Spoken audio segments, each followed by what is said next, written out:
Hey guys, good evening and welcome to Devbhoomi career point. तो कैसे हैं आप लोग? आई होप आप इस लॉकडाउन का समुचित उपयोग कर रहे होंगे अपनी स्टडी में।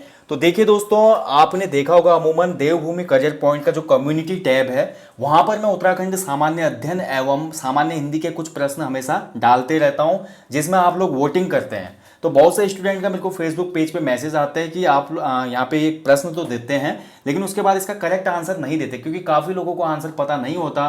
जिनको पता होता है वो कमेंट नहीं करते, केवल वोटिंग कर देते हैं। तो इसलिए मैंने आप लोगों के लिए एक नई सीरीज यहाँ पे शुरू की है, ठीक है, जिसको मैंने कम्युनिटी बॉक्स क्वेश्चन नाम दिया है। इसमें देखिए, विगत एक माह के अंतर्गत जितने भी क्वेश्चन मैं कम्युनिटी बॉक्स में पब्लिश करूंगा, उनका फिर मैं आपको एक वीडियो के अंतर्गत पूरी वीडियो बना के उनको कलेक्ट करके उनका सही सही उत्तर बताऊंगा, ताकि आपका कोई भी कंफ्यूजन ना रहे। तो चलिए, आज पार्ट 1 है, इसमें हम देखेंगे पिछले एक माह में मैंने जितने भी क्वेश्चन पोस्ट किए थे यहाँ पे कम्युनिटी टैब में चैनल के, तो उनका सही उत्तर क्या था देखते हैं। ये काफ़ी हेल्पफुल है उत्तराखंड के वरियस एग्जाम्स के लिए, लाइक ग्रुप सी के जितने एग्जाम होते हैं उनके लिए तो महत्वपूर्ण है ही, साथ ही उत्तराखंड पीसीएस जो प्रारंभिक परीक्षा होते हैं उसके लिए भी महत्वपूर्ण है।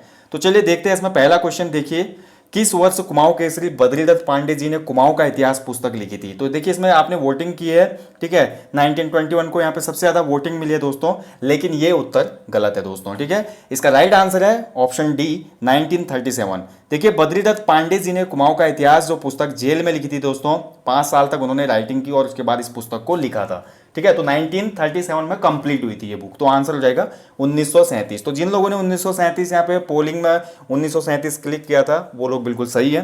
तो राइट आंसर हो जाएगा 1937। बढ़ते हैं अगले क्वेश्चन की तरफ। अगला क्वेश्चन था, गढ़वाली समाचार पत्र के संपादक रहे गिरजादत्त नैथानी जी के राजनीतिक गुरु कौन थे? तो देखिए, इसका जो राइट आंसर था दोस्तों, इसमें भी आपने वोटिंग किया काफ़ी ज़्यादा। तो इसका जो राइट आंसर है, जिसमें सबसे ज़्यादा यहाँ पे वोटिंग हुई है, वो बिल्कुल सही आंसर है। राइट आंसर था बाल गंगाधर तिलक, ऑप्शन बी इसमें बिल्कुल सही आंसर था। 78% यहाँ पे वोटिंग हुई है, बहुत से लोगों ने इसका सही जवाब दिया है। तो राइट आंसर था ऑप्शन बी, बाल गंगाधर तिलक। बढ़ते हैं अगले क्वेश्चन की तरफ।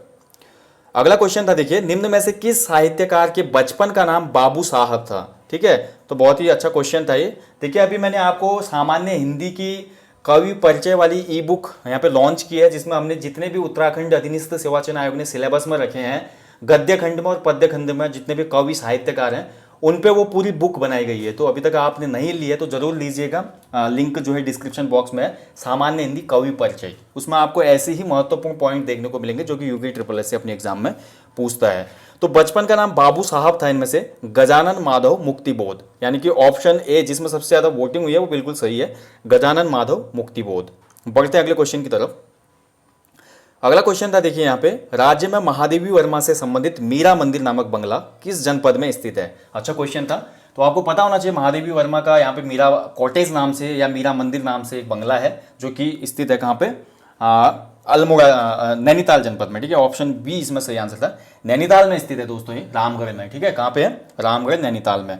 तो ऑप्शन बी सही था इसमें। अल्मोड़ा बहुत से लोगों ने किया था, लेकिन अल्मोड़ा यहाँ पे देखिए पोल के हिसाब से गलत है। सही आंसर है नैनीताल, रामगढ़ में, ठीक है। तो रामगढ़ में मीरा बंगला भी बोलते हैं इसको, मीरा मंदिर भी बोलते हैं, मीरा कॉटेज भी बोलते हैं, ठीक है। तो महादेवी वर्मा से संबंधित है। अगला है, देखिए, अगला क्वेश्चन था इसमें, मुंशी प्रेमचंद के किस उपन्यास पर एक प्रसिद्ध टीवी धारावाहिक बनाया गया था? बहुत अच्छा क्वेश्चन। तो मुंशी प्रेमचंद, जैसा कि मैं आपको बता चुका हूँ, जितने भी कम्युनिटी बॉक्स में मैं क्वेश्चन यहाँ पे लेकर आता हूँ, ये सभी जो हमारे सामान्य हिंदी कवि परिचय हैं उसमें मैंने बताए हैं। तो इनका देखिए, प्रेमचंद जी, इनका एक महत्वपूर्ण उपन्यास है निर्मला, ठीक है। तो निर्मला पर ही टीवी धारावाहिक बनाया गया था। ऑप्शन सी इसमें सही आंसर है, निर्मला, ठीक है। सभी लोगों ने शतरंज के खिलाड़ी किया है, तो ये गलत है। शतरंज के खिलाड़ी पे फिल्म बनी थी, ना कि धारावाहिक, ठीक है, ध्यान रखेंगे। इस पे मूवी बनी थी, और जो धारावाहिक बना था ये निर्मला पे बना था। बढ़ते अगले क्वेश्चन की तरफ। अगला क्वेश्चन था, देखिए, निम्न में से कौन सी फिल्म उत्तराखंड आंदोलन के संघर्ष पर आधारित थी? तो बहुत अच्छा क्वेश्चन है। उत्तराखंड आंदोलन आपको पता ही है, और उत्तराखंड आंदोलन के संघर्ष में इस मूवी को लाया गया था, और बहुत ही मार्मिक मूवी इसको मैं बोल सकता हूँ, बहुत ही टच करने वाली मूवी। एंड इसका नाम था तेरी सौ, यानी कि जो कम्युनिटी टैब में हमारी पोलिंग है बिल्कुल सही हुई है। अधिकांश लोगों ने तेरी सौ को यहाँ पे वोट दिया और बिल्कुल सही आंसर है ये, ठीक है, इस क्वेश्चन का। बढ़ते अगले क्वेश्चन की तरफ। अगला क्वेश्चन था, देखिए, इनमें से कौन सा कवि बचपन में अंबर नाम से रचनाएं करता था? ठीक है, तो अंबर नाम से रचनाएं, ये देखिए, उत्तराखंड जो हमारा एक मैंने आपको सीरीज दी है उत्तराखंड के प्रमुख साहित्यकार वाली, वहाँ पे भी मैंने बताया था, पीताम्बर दत्त बड़कथवाल जी, ठीक है। तो इनको अंबर नाम से जाना जाता है, बचपन में अंबर नाम से रचनाएं करते थे ये। और भरतवाल जी के बारे में अधिक जानकारी चाहिए तो आप, मैं बोल चुका हूँ, आप या तो हमारे चैनल पे प्लेलिस्ट है उत्तराखंड के प्रमुख साहित्यकार, उसको देख सकते हैं, या आप फिर हमारी जो ई बुक है उसको लीजिए, उसमें बहुत डिटेल में दिया गया है सभी चीज़ें। ठीक है, कैसे इन्होंने, देखिए जो हमारा नीलकुमार विवाद था हिंदी में, उसके लिए इनको डिलीट की उपाधि दी गई, बहुत सी चीज़ें आपको जानने को मिलेंगे। तो पीताम्बर दत्त भरतवाल बिल्कुल सही आंसर है इसका। अगला क्वेश्चन था, देखिए शेखर जोशी जी को किस रचना के लिए साहित्य अकादमी पुरस्कार दिया गया? तो ये क्वेश्चन मैंने पूछा था, शेखर जोशी भी आपका सिलेबस में है यूके ट्रिपल एस सी के सामान्य हिंदी वाले। ठीक है, तो यहाँ पे देखिए दोस्तों, शेखर जोशी जी की ही रचना है सभी, लेकिन इनमें से किसी भी रचना के लिए इनको आज तक साहित्य अकादमी पुरस्कार नहीं मिला है, यानी कि ऑप्शन डी इसमें सही होगा, इनमें से कोई नहीं, केवल 3% लोगों ने सही किया है। ठीक है, तो अभी तक इनको साहित्य अकादमी पुरस्कार से सम्मानित नहीं किया गया है, इनको श्रीलाल शुक्ल सम्मान दिया गया था अभी रिसेंटली, आपको ये ध्यान रखना है। ठीक है, ऐसे ही कंफ्यूजिंग क्वेश्चन बना के लाता है यूके ट्रिपल एस सी, ताकि जो उसकी फेमस रचना है वहाँ पे आप लोग, आपका दिमाग थोड़ा घूम जाए और आप कंफ्यूज होकर सही करते। जैसे यहाँ पे कोशिका गढ़वाल में 78% वोटिंग हुई है, जो कि ये आंसर गलत है। यानी हालांकि बहुत फेमस कहानी है कोशिका गढ़वाल शेखर जोशी जी की, ठीक है, लेकिन अभी तक इनको साहित्य अकादमी अवार्ड नहीं दिया गया है।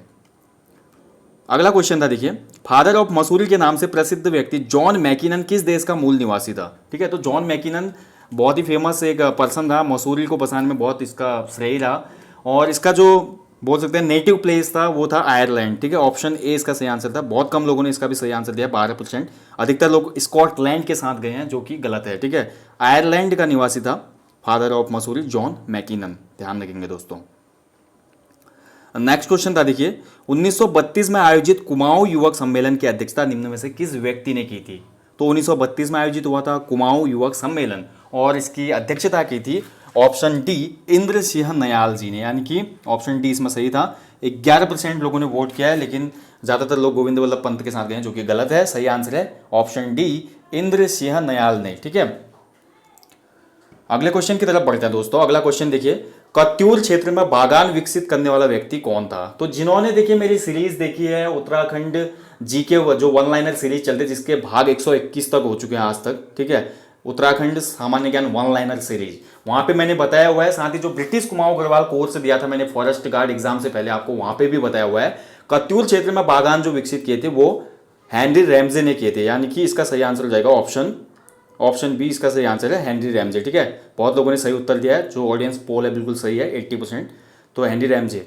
बाकी जो भी बागान थे वो आप देख सकते हैं किसका बागान कहाँ पर था। अगर आपको नहीं पता है तो आप ब्रिटिश कुमाऊं गढ़वाल वाली सीरीज देखिए, जहाँ पे मैंने बताया कि कहाँ पे भवाली में किसका बागान था, हवलबाग में किसका बागान था, रामगढ़ में किसका बागान था, लक्ष्मेश्वर में किसका बागान था, तो बहुत ज़रूरी है वो।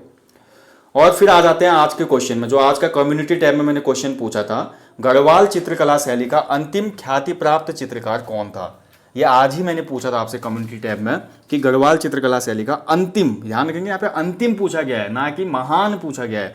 देखिए आप सभी को पता ही है, गढ़वाल चित्रकला शैली का जो महान ख्याति प्राप्त चित्रकार था वो मोलाराम था, बिल्कुल राइट आंसर है ऑप्शन बी। लेकिन यहाँ पर अंतिम पूछा गया है, गढ़वाल चित्रकला शैली का जो अंतिम ख्याति प्राप्त चित्रकार माना जाता है दोस्तों, वो माना जाता है तुलसी राम को। ठीक है, तुलसी राम, जिसकी मृत्यु हुई थी 1950 में, 1950 में, यानी कि इसका आंसर हो जाएगा ऑप्शन डी तुलसी राम। देखिए मात्र 1% लोगों ने यहाँ पे वोटिंग किया तुलसी राम में, लेकिन क्वेश्चन को नहीं समझे हो। ऐसे क्वेश्चन कई बार गलत हो जाते हैं आपके एग्जाम में, आपको क्वेश्चन पे ध्यान देना है कि क्वेश्चन में आखिर क्या पूछ रहे हैं। जैसे लास्ट टाइम एक क्वेश्चन बना था कि जो अस्कोट थी राजधानी, वो किस वंश की थी? बहुत लोगों ने पाल वंश कर दी। प्राचीन काल में अस्कोट किसकी राजधानी थी? तो प्राचीन काल पूछा गया था वहां पे, प्राचीन काल में कत्यूरियों का वहां पे था पूरा अधिकार।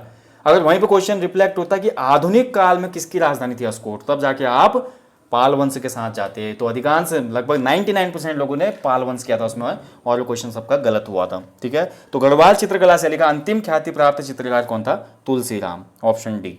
ओके गाइज, तो दोस्तों ये था देखिए कम्युनिटी बॉक्स भाग 1, जिसमें हमने देखा जितने भी क्वेश्चन मैंने पूछे महीने में उन सभी को मैं लेकर आया। ऐसे ही अब जल्दी भाग 2 में हम देखेंगे, जितने क्वेश्चन मैं आगे को पूछूंगा उन सबको कलेक्ट करके आपके लिए लेकर आऊंगा। आपको ये सीरीज कैसी लगी अपनी राय जरूर दें। साथ ही अन्य टॉपिक जल्दी ही चैनल पर शुरू होंगे। So thank you for watching guys, अपना ध्यान रखें, इस लॉकडाउन के समय का समुचित उपयोग करें, जल्दी सफलता को ग्रहित करें और अपने भविष्य को उज्ज्वल करें।